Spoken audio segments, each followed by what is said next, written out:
Hey everybody, how's it going? It is Matt and it is Terrifying Tuesday, and oh my goodness, I have another wild ride for you. But before I roll on to any of that, I want to wish each and every one of you a great morning, evening, dawn, day, or dusk, all that lovely stuff, because life really is too short as is. Please do like, share, and subscribe. I love seeing each and every one of you when I am here. It's been a lot lately, I know. Just been bombarded with lots and lots and lots of reviews from lots of amazing directors and filmmakers and distribution labels and just all kinds of cool stuff, and I'm very happy. And also, do check out the information of the day in the description box. I give you your brief synopsis, which I will admit I am not a writer, so I never write that. I give you your brief, or I just said that brief synopsis. I give you your starring cast, your director, your runtime of the cut I am watching, an MPAA rating, if there is one that exists, which most of the time there isn't going to be one. Some trivia if I find anything worthwhile of mentioning. A link for a place to purchase it if it's an independent film and it deserves some extra love. And a link for either a trailer or a scene from the movie itself. So I give you a bigger bite in there. So hopefully you guys check that out. It's not like a really long, large bite. It's just a little bit bigger taste, so that it'll help you decide if you want to either purchase a copy, track down a copy to watch, or stream it, or whatever it is that you do to watch your films. So definitely check out today's movie, and it came out back in 2022 from Moving Fast Pictures. It is none other than Anti-Wonderful. Very, very wonderful. It's not anti-wonderful, but it is wonderful. It is a very strange, bizarre little ride. It plays out kind of like a television show in ways, with I believe her name was Miss Bartleby. She is an older, kind of crypt keeper-esque type lady with her face done up like some Norwegian death metal Burzum type, mayhem type face paint stuff. It's pretty cool. She's got her hair all crazy and just going all over the place, and she's our horror host, essentially. And what does she host? She tells us stories about three things, and they all revolve around death. Now, it's death between whether it's natural, suicide, or murder. So it is a very dark film, but it is done very tongue-in-cheek, very a lot of humor added into this. As a matter of fact, in between segments, you have, I believe it was Sam Salerno who plays that part. I'm probably wrong, but either way, this character that he pops up and he tells these random little facts about. Did you know that there are human remains on Disney? What else is there? You can get an erection while you're dead or while you're dying. Just bizarre little facts like that. Fun stuff.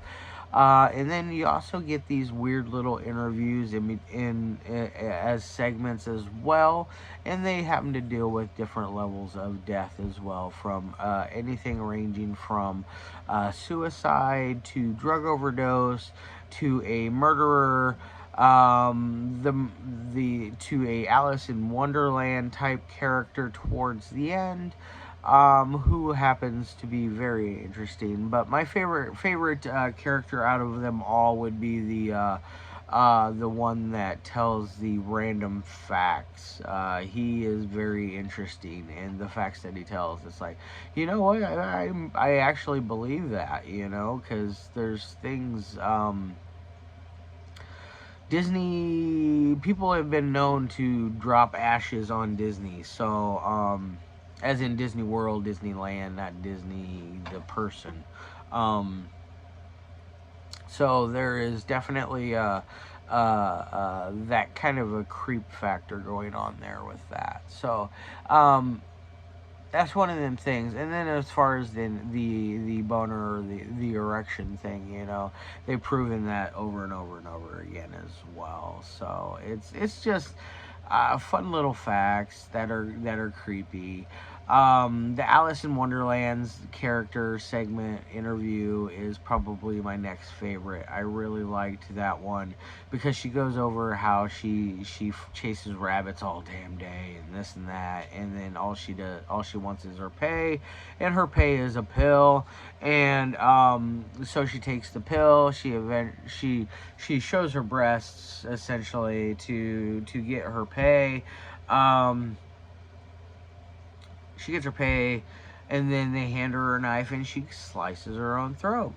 And in pops another girl. I was a little bummed. I'm not gonna lie. They cut it off before because she was getting ready to take her top off. Sorry. I am a sucker for the salacious moments, and that was one of those moments where it was like, yay. No, I'm kidding. I wasn't like that. I just I thought it was kind of humorous, because it kind of keeps people in the lurch, keeps people hanging, thinking like, oh, I was about to see that beautiful girl topless, and they cut away. But either way, fun stuff. There's a segment on another interview where a lady talks about suicide. It's very, very depressing, and then eventually she rolls into a story about how a classmate of hers had been abducted and killed and murdered, dismembered. And when they found her dismembered body, they had chopped off all the body, the limbs. They decapitated her, and they had piked her head on a stick. Is very, very dark, and you can tell that the actress was really trying her heart out to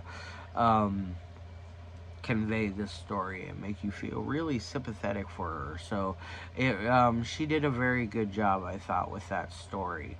And then there's the killer, Jeff. Jeff is a very interesting character. Yes, I find the Jeff character very interesting. I wanted more of Jeff. I think Jeff would be one of those, like, if you do a sequel to this film, or make a series or something along those lines, a web series would be cool, I feel like. I don't know if those are still a thing anymore.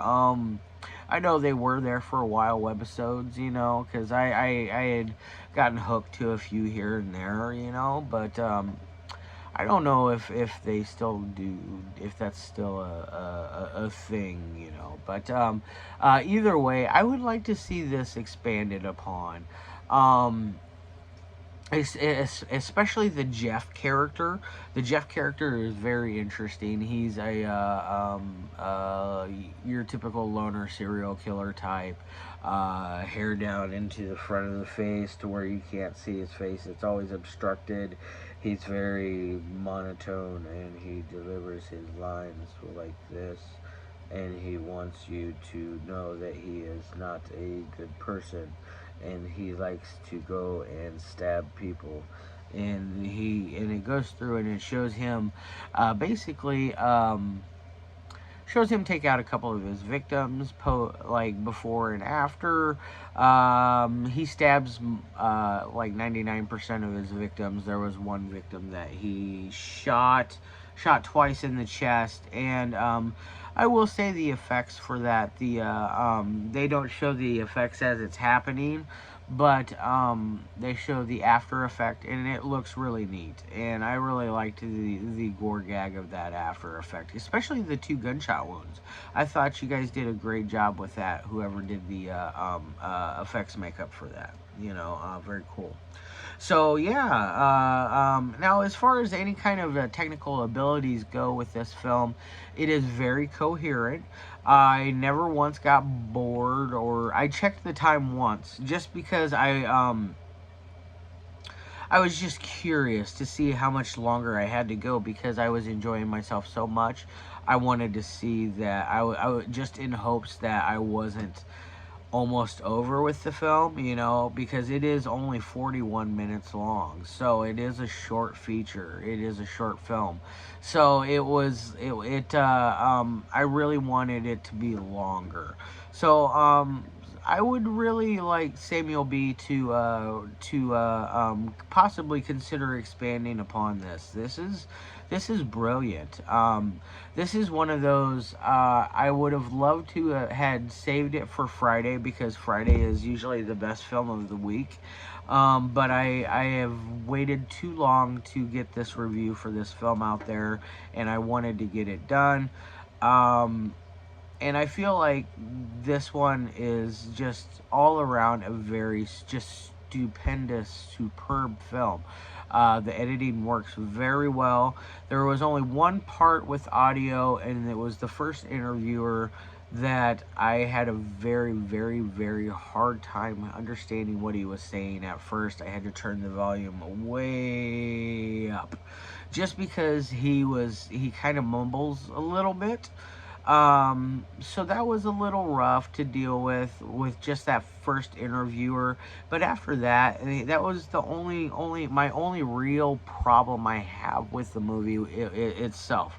Um, is it enough to affect my overall feel and vibe and overall score of the movie or of the film itself? No, no, it is not, because that segment is so small, so short that you forget about it. Hence why I didn't really talk about it, because it is a very hard segment to follow because of the sound, the audio on it. There are things that I always look for: audio, editing, and dialogue. You cannot have a good film with bad audio. You need to have great editing because you don't want to have choppy, weird cuts that don't match your style of what you're going for. And as far as what did I say? Dialogue. You need to have some good dialogue in there. You need to have it connect with your viewer. Because if your dialogue is only speaking in certain ways that connects to certain viewers, you're lowering your market. You're not going to get much of a market. So your wider release is going out the door a little further. So I am a very, very firm believer that you need to make your dialogue a little more universal. Granted, sometimes even my dialogue isn't quite as universal. I speak a little older because I am an older man. But I try to keep things nice and smooth for everybody so that everybody can understand. But other than that, I think it is a very, like I said, stupendous and superb film. Miss Bartleby is my favorite character next to the character that tells us all the random facts. He is my favorite character. Um, Jeff is my second favorite character. I'm sorry, Miss Bartleby, you're my third favorite. But it's very close, neck and neck, between Jeff and Miss Bartleby because she is just such a cool, hip lady. Like, I would like to just hang out with her in makeup and just her character, just her in character mode. I think it would be kind of cool and fun. Um, and I applaud her for playing the role. Like, that's cool. She's a sweet hip old lady, man. Like, you rock. Now, as far as any kind of ratings would go on this thing on that 1 through 5 scale, I think I'm going to give this thing a solid 4 out of 5. This works very well on all fronts. Like I said, there's only the one part that I had a bad that was hard to understand, and it was just because of the audio. And just delivery of his audio was, I think, probably the biggest problem of it, because he mumbles. Um, the younger generation has a problem with mumbling, and I don't know what's up with that. I don't. I speak up, be a little more vocal, and pronounce your words. Use your R's and your I's and your E's and your A's. Yeah. I'm sorry, I'm being a smart ass. But anyways, very good film. I would have given it a 4.5 out of 5 if it wasn't for that. It's not quite 5 material. It's hard to get that 5 out of me. So maybe next time. I'm hoping that Moving Fast Pictures will get back to me after this with. They have another film called Frog Pimp that I really want to check out. I'm hoping that they'll get back to me with that one. It looks interesting as hell. But yeah, all in all, that's all I have to really say. I hope you guys all have a wonderful day. I will be back with you tomorrow with another short film. This one is from a guy named David. I'm not going to pronounce your last name, David S. You rock though. You've hooked me up with Jack Mulvanarity films for the last few weeks. I'm taking a break from the Jack films this week and doing David's film for you tomorrow. Thursday, I'm not sure if I'll be here. I have a funeral to go to, so yeah, so I may not be here for you on Thursday, but Friday I definitely will be. I may crank out 2 reviews Friday just to make up for it. All right, guys, I love your faces, and as always,